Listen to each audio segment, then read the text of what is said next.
Hey everybody, welcome to NoDQ&AV video right here on youtube.com/NoDQCW, and as always, NoDQ.com, your source for the very latest in WWE and TNA. We are coming off the old school edition of Raw, a very eventful show. The Undertaker made his big return. I'll talk more about that in just a minute. Don't forget that TNA Lockdown is this coming Sunday. You can check out the coverage at NoDQ.com.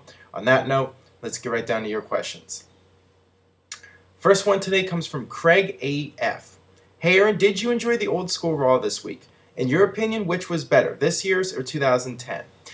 I really enjoyed this week's Raw. Now, compared to the first old school Raw, I would have to say I think the first old school Raw was a better show overall in terms of the nostalgia and the whole old school atmosphere that it had.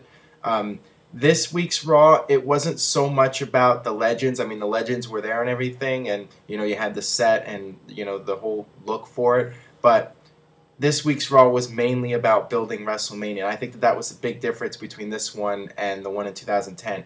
The one in 2010 was in November. It wasn't WrestleMania season, so WWE could really focus 100% on the whole old school gimmick.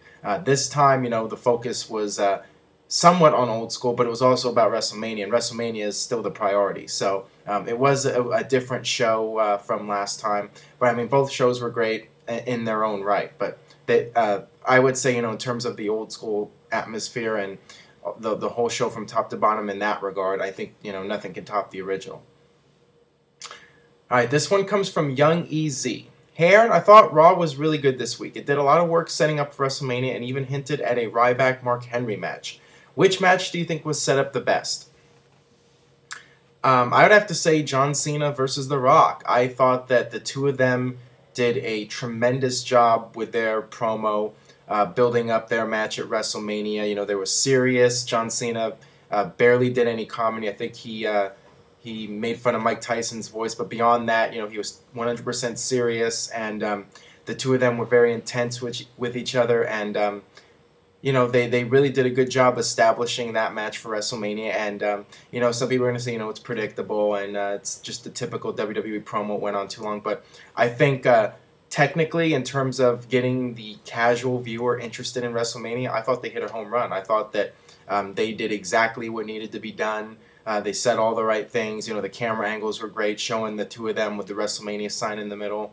WWE did everything they needed to do to get the mainstream audience interested in this match for WrestleMania, and then that's their ultimate goal. Now, some of us long-term fans, it's stuff we've seen before, and a lot of us think that Cena's going to get his win back at WrestleMania, and there's really no point. But for what they were trying to accomplish, I think that they did a tremendous job, and I think Cena and Rock were excellent.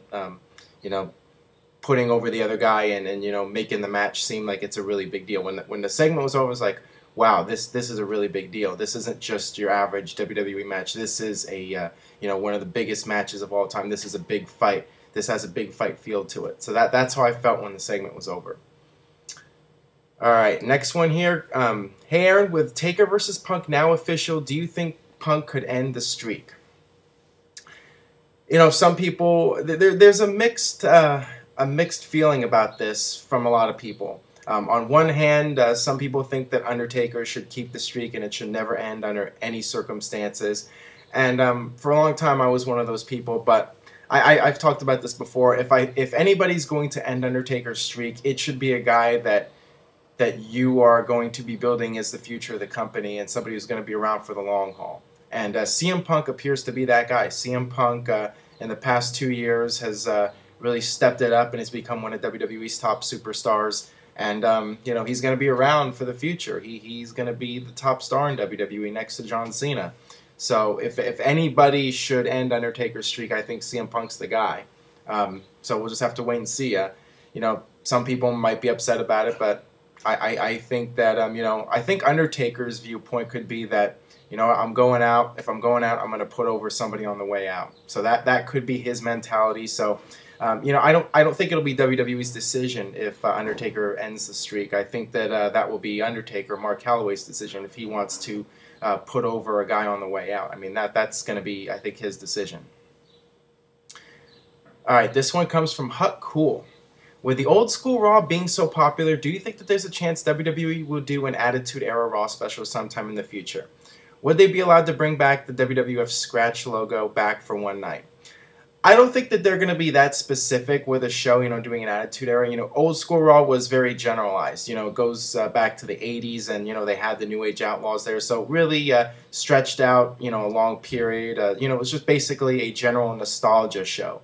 Having the old school look with the set and, mixing in the different eras, all putting it all in one. I don't think that WWE is going to do like a specific era show, like an Attitude Era or Ruthless Aggression Era show. I don't see them doing that. I think that, from time to time they'll continue to do these old school Raws with just a general nostalgia show, and they can, do a whole bunch of different things, bring in a bunch of different people from different eras. I think that that's what they're going to keep doing. I don't think they'll do like an Attitude Era special, and I really don't think that would be a great idea, because you don't want to, have an Attitude Era show and have all this craziness, and then people say, well, this is a lot better than the current product, and yeah, they're not going to bring back the WWF logo. Is not really a purpose in doing that. All right, this one comes from G Player Mendez. Hey Aaron, do you agree when I say that all it took was a backstage debut to know that this Fandango is going to be a complete fail? Please answer in video. Fandango or whatever, I don't know. Yeah, I mean, first of all, the name.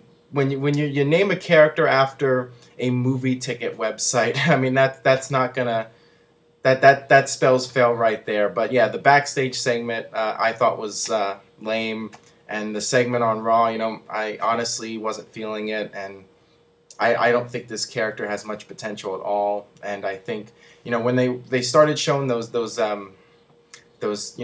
vignettes for him, I wasn't impressed with those, and they were dragging on for a long period of time. So I think WWE even knows that it doesn't really have that much potential. Why they're trying to go with it, I don't know. But yeah, it doesn't look like it has much of a chance for any kind of long-term success. The guy, Johnny Curtis, he could have some potential, but not with his character.